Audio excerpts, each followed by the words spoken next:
Just wait for that. Oh, there we go. I'm Cath Miller. I'm the Chief Exec of Tanga Club. I've brought with me tonight Poppy, who is she's a beneficiary and she's a young volunteer at Tanga.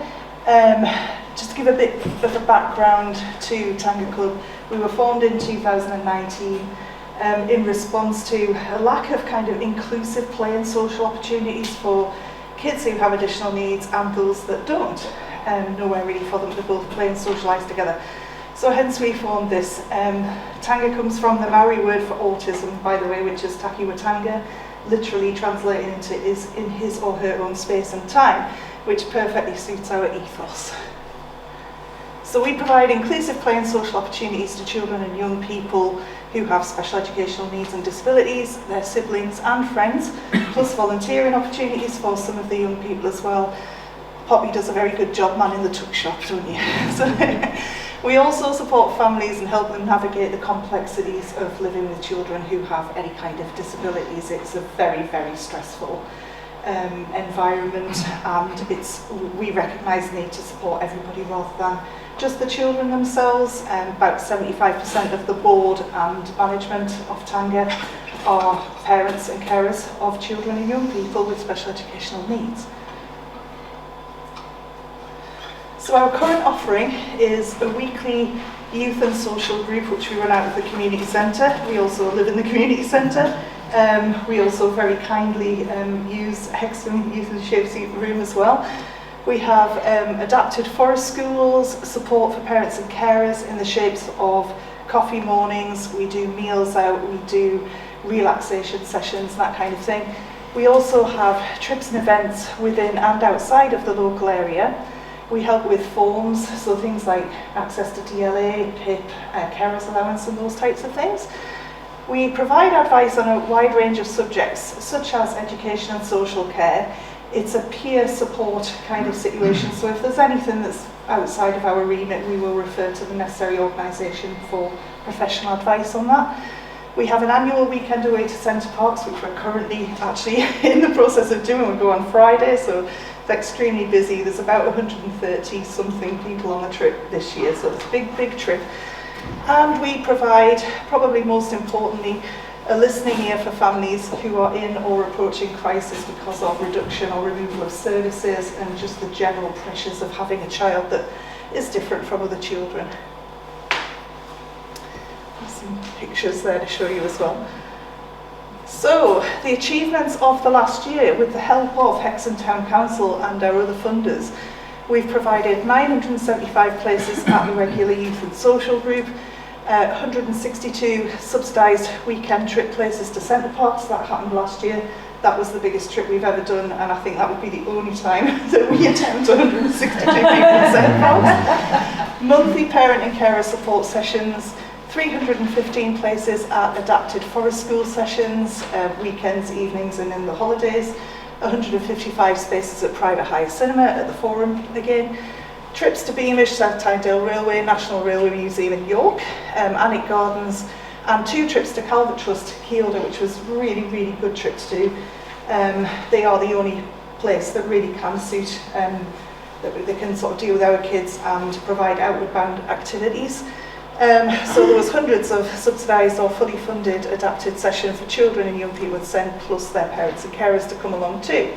We have supported people via telephone, messenger or online when needed, probably about 190 hours we calculated that we've provided over the year.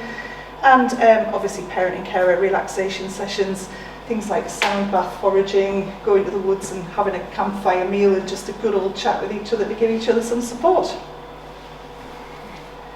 More recently, I haven't put it on here, but there is a project that we've been very proud to be involved with, which was Hexham School have done a sensory room basically, so it's built from scratch. It's an absolutely lovely facility. It's going to be able to be hired out by members of the public and other charities as well. Just opened the other week. Really, really brilliant project to do, so there's that. We've taken some big steps in the last year. We've increased our staff team, but we saw an opportunity in doing that to actually serve more of our beneficiary group again, and what we've done is provide flexible contracts for people who have caring responsibilities. So these jobs, although they're not limited to people who have children with additional needs, they're fairly paid and very attractive for those people because they know that they come to us and we will do what we can to sort of help them to fit in, thrive at work and continue their careers, as many people just have to give up, unfortunately. So what the result of that has been, we've had less reliance upon our volunteers. We were heading very quickly into a volunteer burnout situation. We've got more certainty now about the delivery of our services and our increased capacity to deliver those services as well, and we've improved our reach as well. So all of this comes with challenges, and the number one challenge is always funding. I've done fundraising jobs for quite a long time now. This has been probably the most difficult time that I can remember in terms of getting grant income in and general support from people. So again, we, along with everyone else, are very, very grateful to Hexham Town Council. We probably rely on grants to the tune of about 85 to 90% for our income. So it's really important to us. We cannot raise the cost of our services because of the situation with parents and carers. The majority of our families actually can't work, or they have limited capacity to work because of caring responsibilities, so we must keep that low. We've always been in a bit of a chicken or egg situation, whether we can increase our capacity or do we increase the team, which one comes first. Either way, it's going to be a bit of a balance. We need to stay visible and stay relevant to everybody and stick to our charitable aims and objectives whilst meeting the needs of our beneficiary group, which is easier said than done sometimes. We need to run effectively whilst being parents and carers ourselves to disabled young people. It really does have its challenges.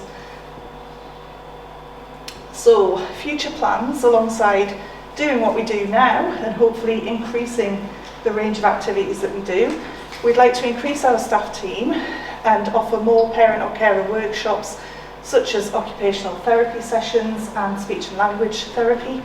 We would like to offer more workshops for the older group of young people that come to us in the 16 to 25 kind of bracket around readiness for work. We need to explore the needs of young adults once they enter adult social care, because it just seems to get to a point where they get to a certain age and it kind of drops off a cliff. So that's something that we need to inform people and help them to understand everything around that as well. And we are working in collaboration with a number of other charitable organisations at the moment, and we'd like to continue to do that as well. I think there might be just some pictures coming up there. Okay, thank you so much. I think that's about it. Yeah, there we go. No Thank you so questions.